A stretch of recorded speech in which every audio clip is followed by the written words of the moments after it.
وہ یہ کہتا تھا کہ میری حکومت کے اندر سورج غروب نہیں ہوتا، ساری دنیا کے خزانوں کا مالک تھا، لیکن یہ لوگ علماء یہ تو فقیر تھے، بوریا نشین تھے، ان کے پاس اگر صبح کھانے کے لیے ہے تو شام کو نہیں، شام کا ہے تو صبح کو نہیں۔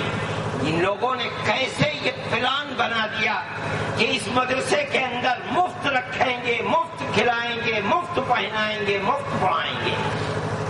آپ کو حیرت ہوگی کہ ان لوگوں نے مدرسہ بنایا، آواز دی، اور ساری ایسا لگتا ہے کہ جیسے کوئی چرواہا اپنی بکریوں کو آواز دے رہا ہے۔ انہوں نے مدرسہ کھولا، آواز لگائی، اور مہینوں اور چند سالوں کے اندر بخارا، سمرقند، تاشقند اور ہندوستان کے شہر شہر سے لڑکے جمع ہونا شروع ہو گئے۔ ان کو مفت دیا جا رہا ہے، کہاں سے دیا جا رہا ہے؟ انہوں نے اپنی قوم کو آواز دی اور قوم کو یہ بتلایا کہ دیکھ، اگر یہ مدرسہ زندہ ہے تو تو زندہ ہے، تیری اولاد زندہ ہے، تیرے گھر کے اندر اسلام کی روشنی زندہ ہے۔ اگر یہ مدرسہ مر گیا تو یہ سمجھ کہ تو مر گیا، تیری آئندہ آنے والی نسلیں ختم ہو گئی۔ نعرہ تکبیر! خامخواہ شور مچاتے ہو۔ جب نعرہ لگانے کا وقت آتا ہے تو مسلمان بیٹھ جاتا ہے اور مجمع میں اچھلواؤ اور بدوالو چاہے جتنا۔ انہوں نے اپنی قوم کو ایک راستہ دیا، ایک مدرسے سے دو، دو سے تین نہیں، آج ہزاروں مکتب اور مدرسے ہیں۔ اگر دنیا کو دیکھو تو 50,000 مکتب اور مدرسے ہیں۔ ایک تحریک کی شکل میں دارالعلوم دیوبند کو بنایا مجاہدین آزادی کو پیدا کرنے کے لیے۔ پہلے جہاد میں ناکامی ہوئی، اس کے بعد دوسرے جہاد میں ناکامی ہوئی، مگر یہ تیسری تحریک کامیاب ہوئی ہے، یہ ناکام نہیں ہوئی ہے۔ جنہوں نے اس ملک کے اندر آزادی وطن کی آگ جلائی ہے، ان کے اندر اگر یہ کہا جائے کہ سب سے پہلا سپورٹ اور دارالعلوم دیوبند کا سب سے مایہ ناز سرمایہ کون ہے، وہ حضرت شیخ الہند دیوبند کے رہنے والے مولانا محمود حسن۔ لیکن اس شخص کے دل کے اندر آزادی وطن کی کیسی آگ تھی۔ صوبہ جات متحدہ کا انگریز گورنر مسٹن کہا کرتا تھا کہ اگر شیخ الہند کو جلا کر راکھ کر دیا جائے تو اس کی راکھ کے اندر سے بھی انگریز کی دشمنی کی بو آئی۔ ایک ایسا انسان کہاں سے پیدا ہوا؟ دارالعلوم دیوبند سے پیدا ہوا۔ کیوں یہ آگ آئی تھی؟ اس لیے کہ سن 1857 کے جہاد کو برپا کرنے والے حضرت گنگوہی رحمت اللہ علیہ، حضرت نانوتوی رحمت اللہ علیہ تھے۔ ان دونوں سے وراثت کے اندر آزادی وطن کے جذبات، آزادی وطن کی آگ حضرت شیخ الہند رحمت اللہ علیہ میں آئی تھی۔ حضرت شیخ الہند رحمت اللہ علیہ کے استاد حضرت نانوتوی رحمت اللہ علیہ ہیں اور ان کے شیخ طریقت حضرت گنگوہی رحمت اللہ علیہ ہیں۔ انہوں نے اپنی ساری زندگی آزادی وطن کے لیے لگا دی۔ جب وہ مالٹا سے آئے اور انہوں نے آخری خطبہ صدارت اپنا وہ خود نہیں پڑھ سکے بیماری کی وجہ سے، حضرت مولانا شبیر احمد عثمانی وہ ان کے شاگرد تھے، انہوں نے اس خطبہ صدارت کو پڑھا ہے، علماء کو جھنجھوڑ کر رکھ دیا۔ حضرت نے کچھ اس طرح کے الفاظ اس خطبے کے اندر ہیں کہ اسلام صرف عبادت کا نام نہیں ہے، اسلام انسان کی سیاست، اقتصادیات، تجارت اور اس طرح کی زندگی کے تمام شعبوں کو اسلام نے اپنے اندر سمیٹ رکھا ہے۔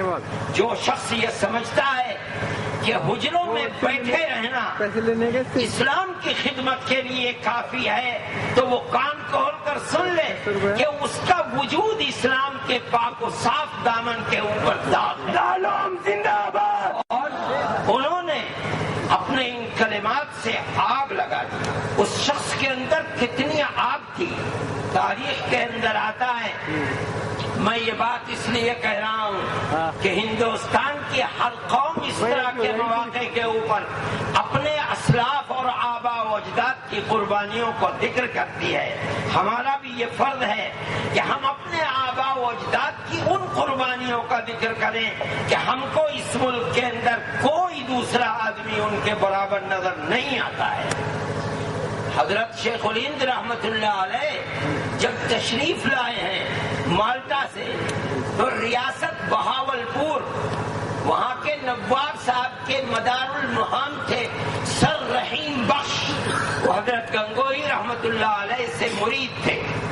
انگریز نے ان کو سر کا خطاب دیا تھا. ان کو انگریز نے بھیجا حضرت شیخ الہند رحمت اللہ علیہ کے پاس. ابھی جہاز میں تھے, نیچے نہیں اترے تھے. انہوں نے جا کر کہا کہ حضرت آپ نے عمر بھر انگریز کی مخالفت کی مگر انگریز کی حکومت تو آج بھی باقی ہے, لیکن ہمارا نقصان ہو گیا. آپ دارالعلوم کے شیخ الحدیث تھے, آپ مالٹا چلے گئے تو درس حدیث سونی پڑ گئی. آپ حضرت گنگوئی رحمت اللہ علیہ کے بعد آپ شیخ طریقت اور جانشین تھے. آپ کے تشریف لے جانے کے بعد جو لوگ آپ کے دامن سے وابستہ تھے وہ بیچارے بیچار و مددگار ہو بے مدد ہو گئے, بیچارے ہو گئے. اب ہماری خواہش ہے کہ آپ تشریف لائیں اور خانقاہ کے اندر بیٹھیں تاکہ ہم آپ سے استفادہ کر سکیں. حضرت شیخ الہند رحمت اللہ علیہ نے سنا اور سننے کے بعد وہ بوڑھا آدمی جو مالٹا کی سردی کو برداشت نہیں کر سکا اور کچھ ہی دن کے بعد اس دنیا سے تشریف لے گئے, اپنے عزم و حوصلے کے ساتھ بیٹھ گیا اور بیٹھ کر کہنے لگا کہ سر رحیم بخش صاحب, ہندوستان میں انگریز کی حکومت ہے. جس ملک میں انگریز کی حکومت ہے وہاں محمود حسن کو جینا تو جینا, وہاں مر کر دفن ہونا بھی گوارا نہیں. میں اس ملک کے اندر اس لیے نہیں آیا کہ مجھے اس ملک میں بیٹھنا ہے, میں تو اس لیے آیا ہوں کہ جہاں تک میری آواز جا سکتی ہے اور میں جہاں تک جا سکتا ہوں وہاں جا کر یہ اعلان کروں گا کہ انگریز کی غلامی حرام ہے. اکابر دیوبند زندہ باد. اور یہی نہیں, فرمانے لگے کہ میں بوڑھا ہو گیا, اب میرے اندر چلنے پھرنے کی طاقت نہیں ہے. اگر میرے گھٹنوں نے جواب دے دیا اور میں ہندوستان کے کونے کونے میں نہ پہنچ سکا تو میں ایک چارپائی کے اوپر لیٹ جاؤں گا اور میں اپنے شاگردوں سے کہوں گا کہ میری چارپائی اپنے کاندھوں پر اٹھا کر لے چلیں, جہاں تک جا سکتے ہیں وہاں تک لے جائیں تاکہ میں ہر جگہ یہ اعلان کروں کہ انگریز کی غلامی حرام ہے. اکابر دیوبند زندہ باد. اکابر دیوبند زندہ باد. یہ مسلمان کی تاریخ ہے. اپنی تاریخ کو پڑھو, اپنے اکابر کے کارناموں کو دیکھو, تبھی تم اپنے لیے اپنی زندگی کی صحیح سمت کو متعین کر سکتے ہو. آزادی وطن کے لیے آواز تم نے اٹھائی, تمہارے بزرگوں نے اٹھائی. قوم کے اندر شعور نہیں تھا. 1803 میں اٹھائی, 1857 میں اٹھائی. جہاد آزادی کے لیے کل پرزے بنانے کے لیے دارالعلوم دیوبند کی فیکٹری بنائی. دارالعلوم دیوبند. اس وقت تک قوم کے اندر شعور نہیں تھا, کانگریس کا وجود بھی نہیں تھا. میں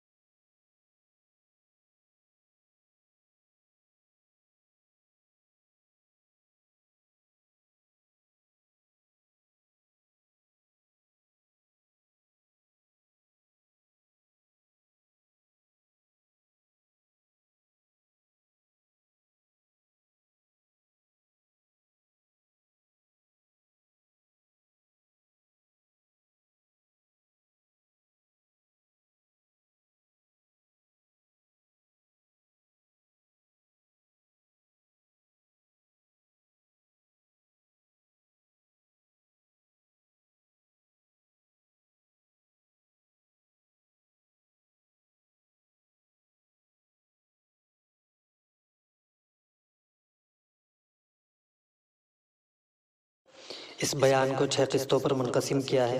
6 کی 6 قسطیں سننے کے لیے ابھی بزم قاسمی آفیشیل کو سبسکرائب کر لیں۔